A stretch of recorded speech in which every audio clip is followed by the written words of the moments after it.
Bonjour à toutes et à tous, moi c'est Mehdi, un interne en ophtalmologie. Bienvenue aujourd'hui dans ce nouveau podcast. On va accueillir un pionnier dans la recherche en kératocone et en chirurgie réfractive. Notre invité aujourd'hui, c'est quelqu'un qui a sauvé la vue de milliers, de centaines de milliers de personnes dans le monde entier. Quand on parle de cross-linking, on parle de kératocone, il y a un nom qui vient en tête, c'est professeur Hafezi. Un PhD à Genève, PhD à New York, un PhD à Los Angeles, un PhD en Chine dans ce domaine. Donc aujourd'hui, j'ai l'honneur et le grand plaisir d'accueillir professeur Hafezi. Je vous remercie d'être avec nous aujourd'hui, malgré que vous avez un programme qui est trop chargé ici à Dubaï. Merci beaucoup. Merci beaucoup à vous. Comment allez-vous, professeur Hafezi? On va très bien, on est arrivé hier matin, très tôt le matin.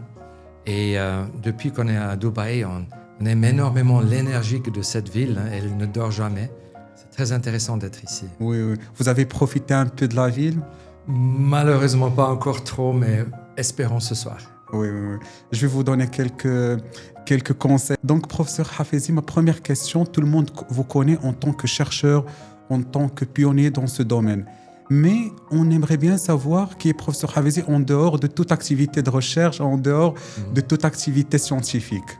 Alors, je suis père de famille avec mon épouse Niki Hafezi. Nous avons 3 enfants, Leila, Lily, Lola, qui ont 17, 15 et 9 ans, qui nous tiennent sur nos coups parce qu'à cet âge-là, ça demande beaucoup. Et à côté de cela, notre vie privée se déroule avec les enfants, mais sinon, avec toutes les activités que nous avons, il reste relativement peu de temps pour d'autres activités privées, malheureusement. Ah oui, tout à fait. Mais pour vous, est-ce que c'est facile d'allier, une casquette de père de famille, une casquette de chercheur? C'est facile d'avoir un équilibre dans la vie avec les deux? Je pense qu'il est faisable si on ne fait plus la différence. Si vous essayez de faire la différence entre vie de chercheur et vie de famille et avoir plusieurs compagnies et une fondation, ça ne marche pas. Il faut vraiment faire tout à la fois et être prêt de changer d'un instant à l'autre, d'une activité à l'autre, sinon ça ne marche jamais. Donc, professeur Hafezi, il faut toujours trouver un équilibre entre la vie professionnelle et la vie personnelle. C'est très important pour pouvoir réussir les deux. Qu'est-ce qui continue toujours à vous motiver pour donner plus dans l'activité de recherche? C'est une bonne question. J'aime aller au bout des choses et comprendre jusqu'au fond ce qui se passe dans ce domaine-là, dans la cornée par exemple. Oui. Et peut-être ce qui m'a beaucoup impressionné, c'est d'avoir passé presque 7 ans en recherche de base avant d'avoir commencé la clinique. Oui. Alors, je ne suis pas un clinicien qui aime faire la recherche. Je suis un chercheur qui voit aussi des patients et qui opère. Oui. Et ça, c'est une grande différence. Oui. C'est très important. Professeur Hafezi, vous êtes chercheur, vous êtes clinicien, vous avez une activité universitaire. Qu'est-ce que vous préférez le plus? Est-ce que c'est plus le chercheur ou plus le clinicien? Et c'est les deux. C'est les deux. Je ne fais que la clinique, ça commence à m'ennuyer. Lorsque je fais que la recherche, les patients me manquent. C'est vraiment faire la clinique, voir un problème, identifier le problème et essayer de le résoudre. Oui, c'est très important. Oui, c'est très important. Et qu'est-ce qui vous donne plus le sourire en fin de journée? En fin de journée, c'est ma famille. C'est la famille. C'est important. D'ailleurs, on la remercie d'être avec nous aujourd'hui.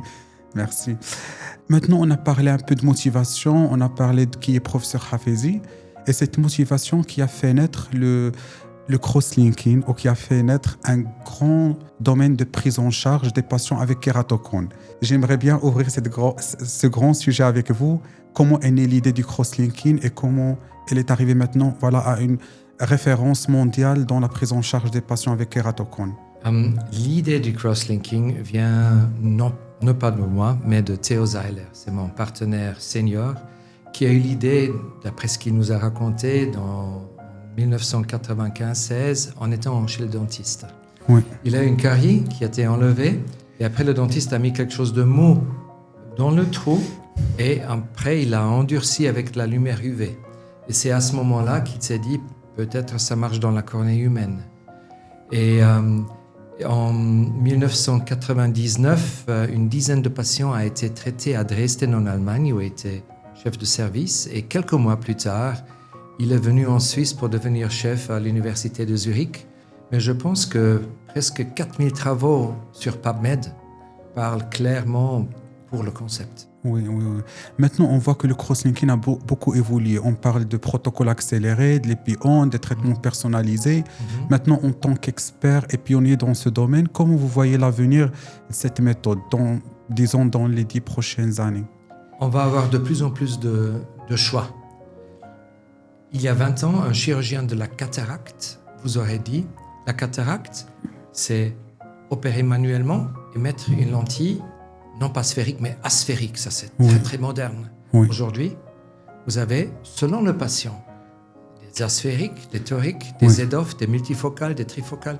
On a un vaste choix. Même chose pour le crosslinking.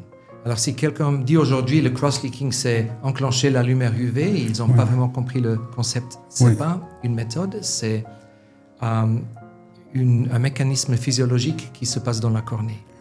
J'utilise personnellement une dizaine de protocoles différents pour adapter à chaque patient.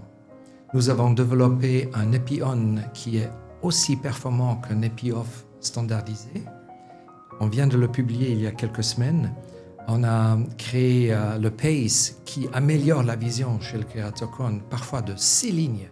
Patient qui va de 0,4 avec lunettes à 1,0 avec lunettes, avec un crosslinking. C'est intéressant. C'est très, très intéressant. Et ça, c'est un crosslinking personnalisé qui fait un remodelage de la cornée. Oui. On a des applications pour la kératite qui sont de plus en plus efficaces. Alors, on peut utiliser la méthode dans beaucoup d'aspects différents. C'est très important. Et maintenant, voilà, c'est une question tendance de l'intelligence artificielle. Comment l'intelligence artificielle participe dans cette prise en charge du kératocone et pourquoi pas le diagnostic et la prise en charge du kératocone? Je pense que l'AI a une très grande place comme partout dans la médecine. D'un côté, sur le diagnostic, nous-mêmes, c'est peut-être quelque chose dont Nikki Afezi va parler. Elle a un projet qu'elle va décrire où on commence à utiliser l'AI dans le diagnostic, dépistage des personnes avec une machine topographique Placido tenue à la main. Ça, c'est une autre histoire. Et un autre aspect est d'améliorer les nomogrammes que nous utilisons actuellement pour mieux comprendre quelle forme de déformation dans le kératocone a besoin de quelle approche pour le rendement le plus effectif. Donc, professeur Hafezi, récemment, on voit que vous avez développé l'EcoCares, qui est une nouvelle technique pour pré-traiter les segments cornéens. Oui. J'ai vu il y a 2 semaines qu'il y a un article qui a été publié à ce sujet-là. Oui. Notre communauté scientifique a besoin de savoir un peu plus de détails sur cette grande découverte. L'EcoCares c'est une petite modification de CARES. Alors, tous mes honneurs à Susan Jacob et Shadi Awad qui a traduit le CARES manuel en FemtoCares. Mais ce que nous avons fait, si vous préparez le segment vous-même dans le bloc opératoire, il est très mou, alors difficile à insérer, et il contient plein de kératocytes. Théoriquement, vous avez un risque de rejet et vous avez un risque d'infection parce que même un bloc n'est pas stérile. Oui. Alors, en faisant un crosslinking ultra fort, on fait maintenant un crosslinking avec 30 joules. C'est 6 fois un crosslinking normal. Parce qu'en dehors du corps, vous ne risquez pas d'abîmer l'endothélium. La cornée est juste devant vous. Vous faites un crosslinking très fort. Ça fait que plus facile à insérer. Le volume, il se dégonfle. Vous arrivez à mettre plus de volume dans la cornée. Et en plus, la pièce est complètement stérile. Plus de rejet, plus d'infection. On verra bien. Oui. Ce qui me plaît tellement, c'est que vous pouvez bien sûr acheter des petits segments industrialisés qui sont irradiés avec les rayons gamma, stérilisés. Ça coûte très cher. Là, c'est une méthode pour le chirurgien de créer la stérilité lui-même dans le bloc. Et ça prend à peine 15 minutes. Nous avons développé aussi la technologie pour le faire. C'est notre machine. Alors, le chirurgien peut créer son propre segment stérile durant la procédure. Ça, Oui. c'est un grand avantage de mon point de vue. C'est vraiment fantastique. On voit des nouvelles recherches, de nouveaux développements dans ce sujet-là. Et on vous remercie parce que vous êtes, vous êtes les premiers à publier avec nous les résultats. C'est vraiment très intéressant. Maintenant, on voit que depuis 4 ans que vous utilisez la technique du PACE. Maintenant, cette technique, on voit qu'elle améliore beaucoup la vision des gens, qu'elle améliore l'acuité visuelle des patients et qu'elle est aussi safe, elle est aussi safe pour les patients. Pourriez-vous un peu parler de cette technique Dans le PACE, on fait un traitement Epion. Et le traitement Epion, si c'était le seul traitement sur cette cornée, ne ferait pas une amélioration, mais une stabilité. Par-dessus, nous créons une petite fenêtre sur le profil gaussien de la cornée avec le laser. Et ce profil-là, il est guidé par l'épithélium, par les cartes épithéliales. Et sur cet endroit-là, il y a plus de disponibilité d'oxygène et de riboflavine et plus de fluence. Comme ça, nous remodelons cette petite fenêtre beaucoup plus fortement et ça mène à un aplatissement énorme. La cornée aplatie, elle fait ce qu'on appelle un coupling effect. Elle devient plus étroite en haut et ça régularise le stigmatisme. Oui. Et selon vous, quelle est la technique que vous utilisez la plus ces dernières années? Est-ce que c'est le PACE? Est-ce que maintenant vous allez plus utiliser les Cockers ou... Nous avons créé une petite image pour mieux expliquer aux patients et aux collègues. C'est une pyramide, mais qui est inversée.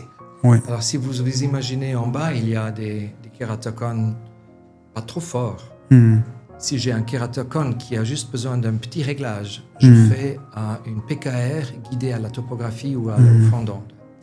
C'est le fine-tuning. Oui. Mais si la déformation est plus importante, je fais d'abord un PACE. 6 mois plus tard, je fais une PRK par-dessus. Oui. Si c'est encore plus déformé, je fais d'abord EcoCares. Oui. Après, je peux faire PACE ou laser ou les deux. On a des patients où on a fait les 3 et on amène un patient de 65 dioptries à 45 avec une forte amélioration de la régularité.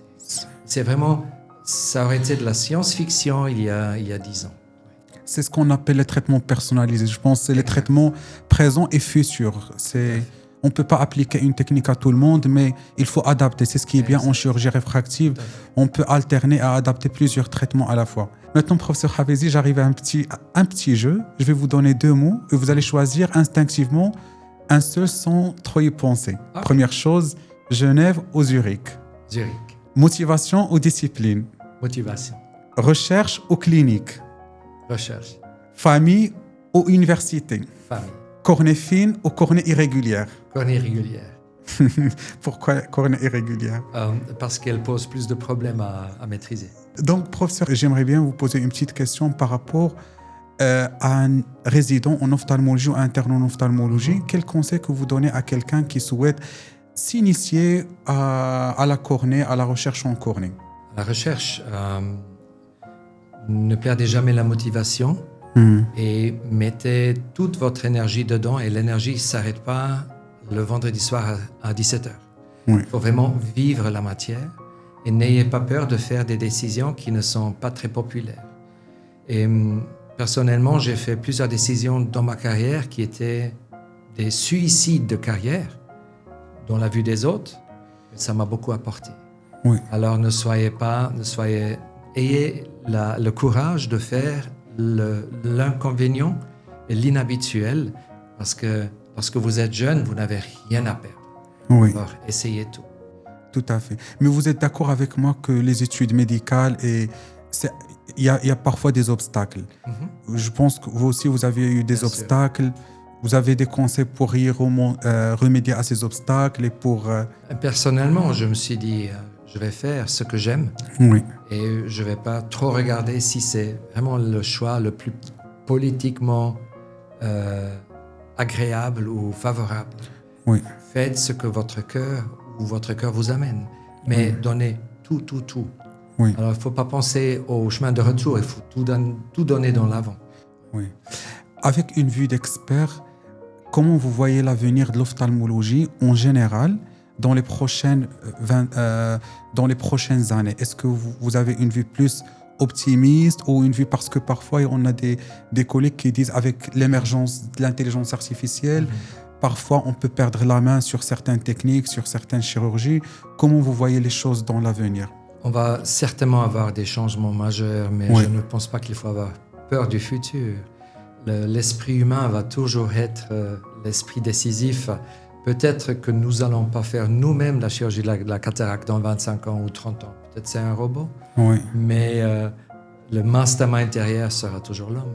Oui, tout à fait, tout à fait. Mais je pense par rapport à nous en tant qu'ophtalmologue, on doit s'adapter aux nouvelles techniques, on doit être ouvert à toutes les techniques qui sont sur le marché, donc c'est très important. Maintenant, on arrive à la fin de notre podcast. Je vous remercie énormément d'être avec nous. J'aimerais bien si vous avez un dernier mot, tous les ophtalmologues qui nous voient maintenant. Je pense que nous avons choisi la profession la plus merveilleuse. Oui. Jouissons-nous. Oui, tout à fait. Je remercie énormément le professeur Hafizi d'être avec nous. Vous avez partagé avec nous non seulement votre vision scientifique, mais aussi votre humanité. On vous remercie énormément. Et pour toute notre communauté, on vous remercie d'avoir suivi notre émission et à la prochaine.